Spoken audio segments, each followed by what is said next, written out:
Hello and welcome to Brandy's Poetry Corner. This is part 2 of The Pied Piper of Hamelin by Robert Browning. The piper has turned up and said he can get rid of the awful plague of rats in Hamelin. So what will the Pied Piper do? On we go with part 2.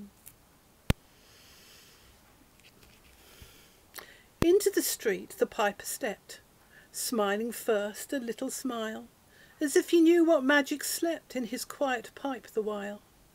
Then, like a musical adept, to blow the pipe his lips he wrinkled, and green and blue his sharp eyes twinkled, like a candle flame where salt is sprinkled.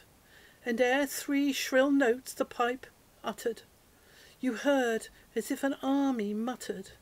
And the muttering grew to a grumbling, and the grumbling grew to a mighty rumbling, and out of the houses the rats came tumbling, great rats, small rats, lean rats, brawny rats, brown rats, black rats, grey rats, tawny rats, grave old plodders, gay young friskers, fathers, mothers, uncles, cousins, cocking tails and pricking whiskers, families by tens and dozens. Brothers, sisters, husbands, wives, followed the piper for their lives.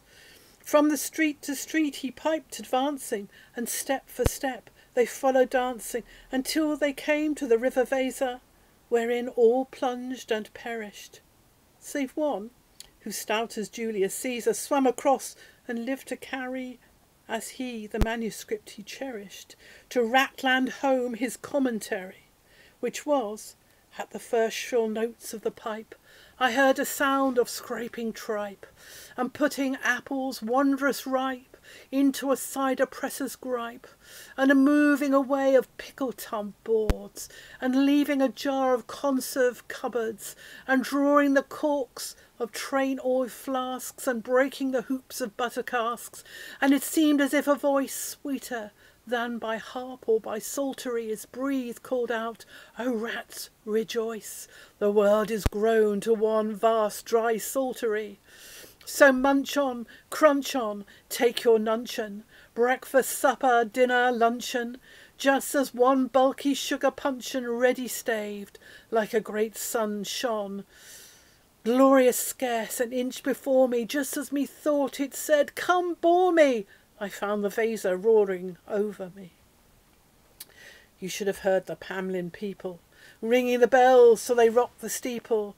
Go, cried the mayor, and get long poles, poke out the nests and block up the holes, consult with carpenters and builders, and leave our town not even a trace of the rats. When suddenly up the face of the piper perked in the market-place, with, first, if you please, my 1,000 guilders. 1,000 guilders? The mayor looked blue, so did the corporation too. For council dinners make rare havoc with claret, moselle, Van der Grave, hock, and half the money would replenish the cellar's biggest butts with Rhenish. To pay this sum to a wandering fellow, with gypsy coat of red and yellow. Beside, quoth the mayor with a knowing wink, our business was done at the river's brink. We saw with our eyes the vermin sink, and what's dead can't come to life, I think. So, friend, we're not the folks to shrink from the duty of giving you something for drink, and a matter of money to put in your poke. But as for the guilders, what we spoke of them, as you very well know, was in joke. Beside, our losses have made us thrifty. 1,000 guilders. Come, take 50. The piper's face fell, and he cried, no trifling, I can't wait. Beside, I've promised to visit by dinner-time Baghdad, and accept the prime of the head cook's pottage, all he's rich in, for having left in the caliph's kitchen of a nest of scorpions no survivor. With him I proved no bargain driver. With you I don't think I'd bait a stiver, and folk who put me in a passion may find me pipe after another fashion. How, cried the mayor, do you think I'll brook being worse treated than a cook, insulted by a lazy ribald, with idle pipe and vesture piebald? You threaten us, fellow, do your worst, blow your pipe there, till you burst. It's the end of part 2. What will happen next? Tune in next time for the end of this wonderful poem, The Pied Piper of Hamelin by Robert Brown.